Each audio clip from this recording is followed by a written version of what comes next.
All right, we are back for Wet Ink Games Wednesday, and this time I have Sarah Orr Aten on the call, my longtime sister and a novelist and super nerd in her, and the one of that's written all the fiction for the Never Going Home, all the background pieces and stuff like that. So, Sarah, say hello.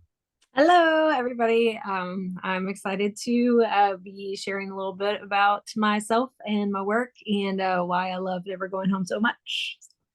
Yeah, so we'll get into all of that, but like I do want to ask you first, like what kind of like nerdy stuff are you into? What is your, I mean, you could kind of talk about like from early age, but like really what are your big nerd points? Like other than Mhm. the World War One and the stuff like that. Mhm. Like what what kind of stuff are you into? Well, I always have like three topics on deck in my head ready to go anytime anyone ever needs them. And one is World War One, obviously. Another one is the Hebrew Bible, and another one is anything related to birth and babies. So, those are like the the three things that I nerd out on um, pretty regularly if people allow me to talk about those things. I guess a fourth one on the list would be about how just awful the tutors were. And like the Wars of the Roses get thrown in there too. So I'm really into history just in generally, but I really like English and European history specifically, medieval history even more specific if we're going to narrow it down. Sure. So yeah, so those are the things, I guess, the main topics, I guess. But then just general nerdiness. I mean, I'm a huge bookworm. I read anything and everything. Um, and yeah, I like playing board games and card games, and I don't do too many tabletop RPGs like as a player, but I have been getting into D&D like over the last 2 years. I'd never played before, but I do play in a campaign with some teenagers that I volunteer with. It's been a lot of fun to do. So yeah, That's nice. Are that's you yeah. are you are you a player or with the teens, or are you hmm okay? You're a fellow player Yes, with I'm the a teens. player, and my character's name is Lyra, and she's a very bad druid. She just needed to stay in the woods by herself and just do her woods witch mushroom, whatever she was doing. She does not need to be trying to save the world with these paladins and these other people that she's with. She is no good. She is zero help Yes. to them. Yeah, she's currently wearing a mask that does not allow her to talk or eat, but she can't tell them because she can't talk to them because she put this cursed mask on her face because she picked it up and thought, "Wow, this is really cool," and just put it on her face. So, yeah, she has no business being on a campaign, but Oh she my is. gosh. Yeah. This you have unintentionally described like the microcosm between like gaming as a teenager and gaming as like a full adult. Because like teenagers are like, yeah, I'm gonna be the paladin, I'm gonna be the wizard, I'm gonna cast fireball. And then like the older person is like, I should have just stayed in the woods today. Like It's true. It's true. It's true. She has this thing where she will often like pick up something that she thinks is useful, and I say, okay, and Lyra just tucks it into her hair, hmm, because I just imagine she's just got these like forest dreads, because she just has never brushed it ever once. There's like probably animals living in there, and there's mushrooms, I'm sure, growing somewhere in her hair. But yeah, it's like a bag of holding. It's just her hair. She just, hmm. whatever she needs to carry, she just tucks it up in there and it stays. So That is excellent. yeah. So I I mean I want to ask you about like moving to like obviously I think it's true that like your first sort of like credit in the Mhm. industry is the it is the Never Going Home that we asked you to write because Mhm. you're the wife of Brandon and my Mhm. sister, so like we know you. Mhm. It's like you were right there when we had questions, as you said, like you've always, it's Yeah. one of the ones that are right there in the level. um Yeah. but like do do you think that I know you went and worked at conventions before Hmm. you ever contributed to a role-playing game. So Hmm. like it is that sort of like a middle step? Like what is the steps that bring you closer from like I never played a game before to like now I'm a contributor to a project, you know, like Yeah. are there is the con life a step on the way, or is that just also a thing that you've done? Like what do I you think think? it just, yeah, it's like proximity almost. I mean, I was working on some things of my own. I had a story that I really wanted to get published by the time I was 30. And I didn't quite make it, but hey, it's published now. But so I was kind of exploring how I was going to get, my writing out into the world, just when Never Going Home became an idea. And, because I live with Brandon, right? He was like, "Hey, do you want to write some stuff?" I mean, we've got like an entire bookshelf dedicated to World War I history, and I've read a lot of the books. And so, when he was kind of picking my brain about some things, I was like, it'd be really cool if you could just do some of these like short, like, I've read a lot of letters and like there's telegrams and stuff, and like that could just be like flavor in the book. And I think it was just sort of one of those things where as we're talking, he's just like, yeah, that it needs to be in there. Let's write that. You can write that. You'd be really good at that, right? So I was kind of moving into this world of trying to do more with my writing anyway, and it just kind of like I guess coalesced at like a perfect time when I was trying to really pick up those threads and do things like really for myself, you know, as a creative outlet.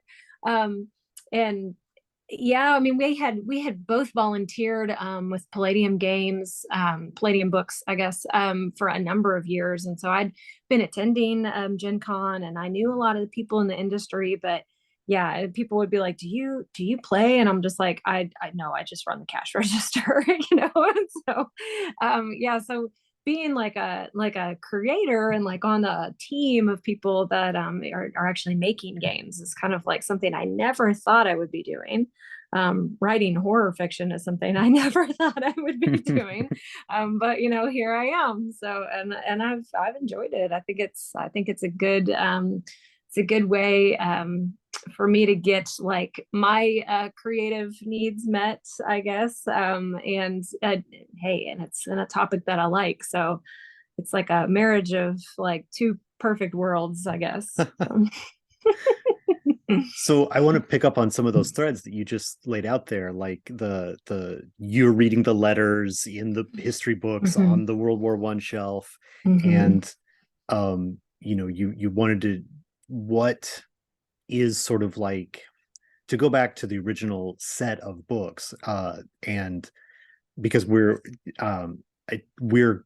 getting ready to do some more books, but like we'll talk about the first Hmm. ones first because I think Yeah. you're one of the people who's been on the project from the beginning. Yeah. So like your fictional voice has been sort of a constant in all of the volumes so far. Hmm. And so what is that? How did you said you didn't expect to be writing horror, so like what Hmm. led you to the way in which you presented the material in especially in that first pass when you were doing it's Alfred's story and Alfred's journal, and you've got Hmm. he's on, is it Rainier, that the other guy that Reiner. Yeah. Reiner, Yeah. so you've got Hmm. these sort of like two narratives that are sort of intertwined but also sort of not intertwined. So Hmm. yeah, just talk about like that development process, like how you get to what you pulled from to put that down, Hmm. you know. Yeah. So what I really tried to do is bring out like the humanness of the war. And one thing in reading about it, since I have read a lot of extant letters and telegrams and soldiers' journals and things like that, there's a lot of material that still exists that people sent home or sent to each other, even, or just wrote down and never intended for anybody to read, that had published in some of the books that I read. And the just like the devastation to like a person's spirit that happened is something that it's very macabre, but I just feel really drawn to it because it's like this it's something that is, I don't experience that at all. I don't think I will ever experience anything like that. But just like the way that these men were just kind of like stripped down, by the things that they encountered and the things that they had to endure, is something that I think is really fascinating, but also really terrible. And I don't know. I think I'm just drawn to like like not to be glib about it, but like the famous Hindenburg crash when the news person is like, oh, the Yeah. humanity, and it's like that sort of feeling, right? um I don't know. I just feel really drawn to those like intense experiences that those soldiers had. And so, what I was doing in everything that I write for this game line is to try to capture it's like some of those feelings, the desperateness, the helplessness, just the regular, ordinary, like devastation that just happens individually or like to groups of Mm. people.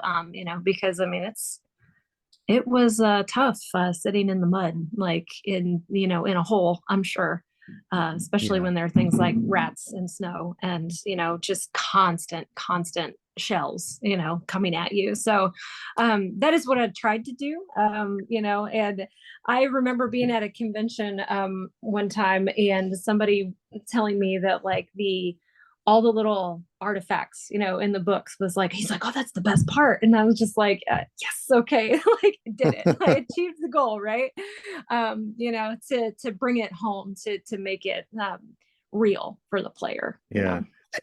I feel like hearing you talk about it, it's almost like it's almost like a magic trick. And I think I tried to describe this once when I talked about the game, because it's like the the war was bad. Like the thing that never Mm-hmm. going home adds to the history is not Mm-hmm. that it was bad. Mm-hmm. That's the reality. So like Yeah. we've sort of tweaked what was making it bad, uh, Mm-hmm. but the bad was already there, and I'm sure Yeah. so I don't know, that's kind of how I think of it. It's almost like, and I think I've said this before too, where it's like we are so removed from most people. Obviously there are the game, I have met veterans who have played the game, but Mm-hmm. none from World War I, obviously. Yeah. But the for me, as a person who just lives in a house with a shelf of books and like has, makes dinner on my stove and stuff like that, like I can't imagine war, but Mm-hmm. I've played a lot of fantasy games, so I can, and read a lot of books, so I can imagine monsters. It's like Yeah. easier to get into the mindscape by through Mm-hmm. the fantasy element, I guess, is Yeah. something that I express when I talk about the game. Do you Mm-hmm. feel it's something similar, or have you got a different way that you think about it? Yeah, I think that's probably a good way to think about it. I think anytime you have a fantasy setting, in a way that is easier to conceptualize, because you are creating a world that's totally apart from the world that you are a part of, right? And so, um, creating like an allegorical space or like a space that's similar but it's different is like easier to like maybe suspend some of your disbelief about certain things.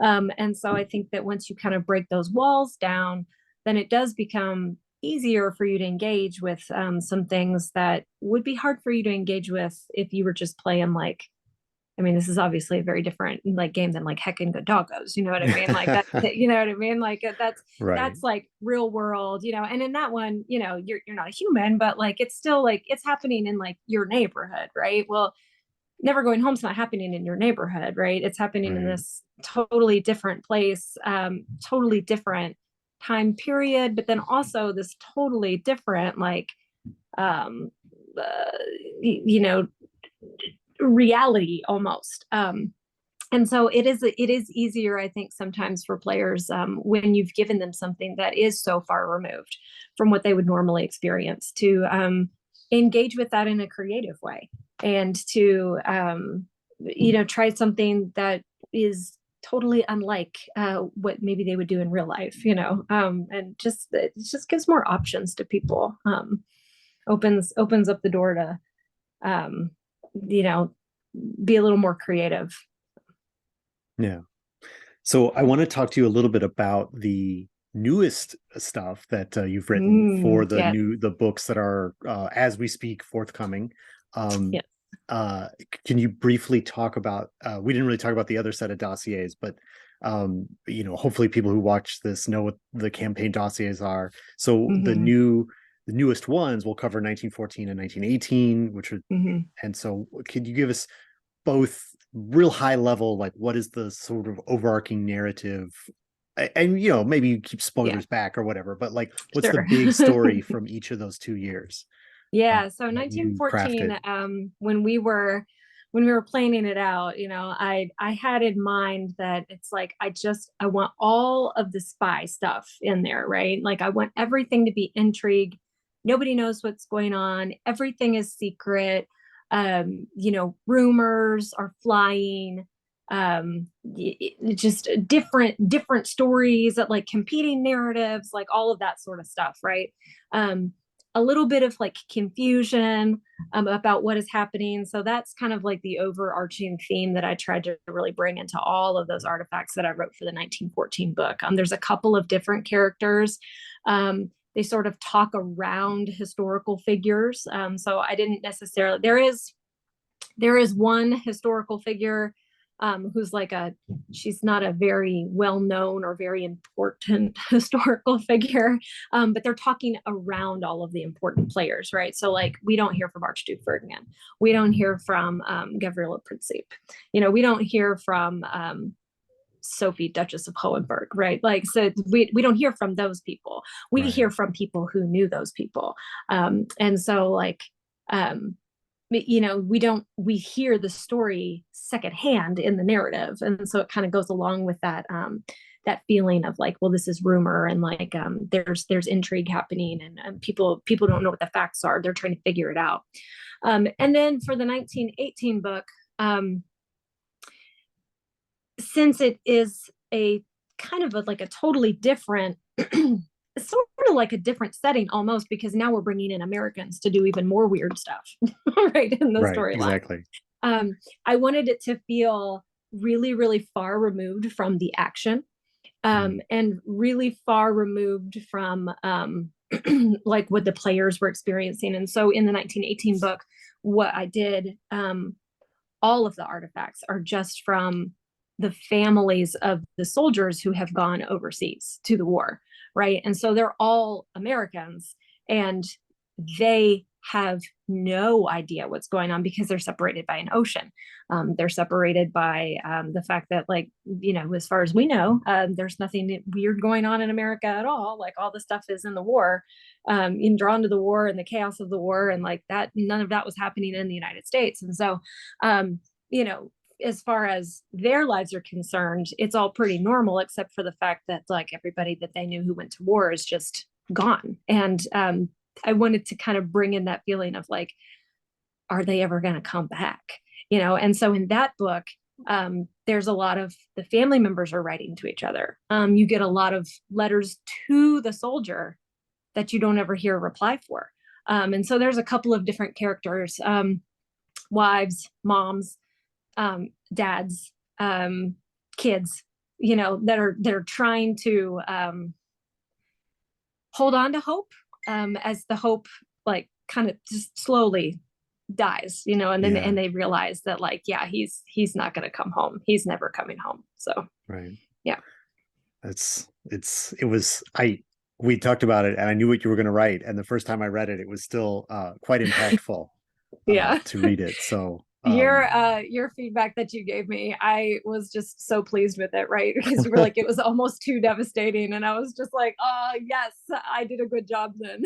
uh-huh. Like, yeah.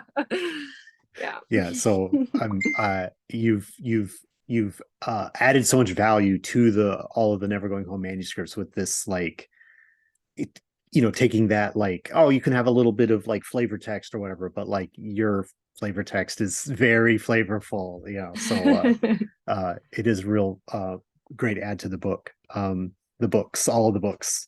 So yeah, I'm excited for people to read the newest stuff and continue to see what I don't know. It's the feeling. The feeling. It's like a whole Mhm. package, right? Yeah. Yeah. The book and the content, and even the way we make it look like old pages, right? It's all Mm. contributing to the feel of it being this artifact from the past. Yeah. Yeah. Yeah. Uh, is there? So I think I've just about asked all the questions that I have. So is there? Tell us about other things that you might be working on. Sure. Uh, the yeah. So what else? What else? Forthcoming? Anything? Yeah, so this summer I hope to put out three novellas in one volume, Ooh. and they are in the same world that my two fantasy novels are written in. Um, they are sort of like companion pieces. One takes place after the events of the second book. But then there's two that one of them takes place way before the events of either book. And then another that is sort of somewhere in the middle with a character that you get to meet, but you don't really get to meet her because she has already died by the time that you are encountering the characters that you're reading about in the two novels. And so each of those is, maybe 100 pages. So I'm just kind of try to combine them in one volume and publish those later this summer. They've already been edited. I basically just have to get the money to have it printed. And I got to work on like the art. I got to figure out who I want to do the cover. Stephen Wu has done the cover for both of my novels, and so I might reach out to him just so it looks like it all belongs together. Yeah. But I'm excited about those. One of those I wrote during the pandemic, just as a way of processing what was happening in the world. And I remember Right. just sitting down every night and just like eating like potato chips and writing that story. you know. I yeah, I'm sure many people have their pandemic work that is sitting around Yes. somewhere. Yeah. Yeah. Yeah, so that'll be hopefully out later this year. But then I am also working on writing currently a series of short stories that are all connected to each other. Um, on my blog, last year I published a short story called "The White Stone," because there is this verse in the book of Revelation that just has like it just like captured my all my creative juices like when I first read it. And it's I won't get it exactly right, but it's like to the conqueror I will give the secret manna, and I will also give them a white stone that will have a new name known only Oh, to the person who it's given to. yeah. um and I'm just like, okay, this sounds like some weird like priestess stuff, you know what I mean? And so I was like, Sure. all right. So I wrote a story about weird priestess stuff, right? And it's in this very far future after an environmental disaster called the freezing. It happens somewhere in like Nordic countries, Scandinavia sort of setting. And society is not the way that it was. And then there's also weird magic that likes to empower only women, not men. Mm. And so that story called The White Stone is actually on my blog right now. And I'm writing six short stories to kind of fill out the world. And they're all based on the the strange little verses about the things that like you're gonna get if you do the right things, that are in the letters to the churches in the book of Revelation. So each Oh, little each okay. little story is going to be based on one of those verses from the seven letters. And so then I'll eventually, once I get them all written, I'll combine those into a volume, and then that'll be the White That's Stone and Other Stories, the and White it'll Stone be and Other about, Stories. yeah, and then it'll Excellent. be about all these women doing weird stuff with weird magic. Yeah. So, Awesome. yeah. Well, Sarah, thank you for your time tonight. And I want you to tell us where, if people want to read The White Stone, Yeah. or I don't know, do you have like buy your, you mentioned fantasy novels, like where do people get them? Like Yes, tell us all the internet places where we can of find out course. more about you. Yeah, so you can get the Whitestone for free on my blog in installments. It's SarahOrrAten.com is the blog. Try to publish every Friday. Got a lot of stuff on there. Sometimes it's just my random musings. Sometimes it's short fiction. Sometimes it's poetry. But I do publish once a week on there on Fridays. So you can follow that. You can also purchase any of my published books from that same site. There's a published works page, so you can purchase them from there. And then you can also, if you just wanted to get like digital copies, you can also order them through um, Amazon, and the Kindle store. Sorry, I was like, what am I even saying? The Kindle store. and and I also have an audio book that's out on Audible. That's a very short book of poems. It's about an hour long, which you can get through Kindle or through Audible. And that one is called The Circle, and that was just published in the fall. So yeah, Awesome. that's where you can find me. Great. Well, those links will be in the description of this video, so people can jump right there to get more of the goodness that you provide to the world. So, thank you again for Awesome. your thanks again for your time, and we'll see you on the interwebs. All right. Good talking to you. All right. Thanks. Uh, Bye.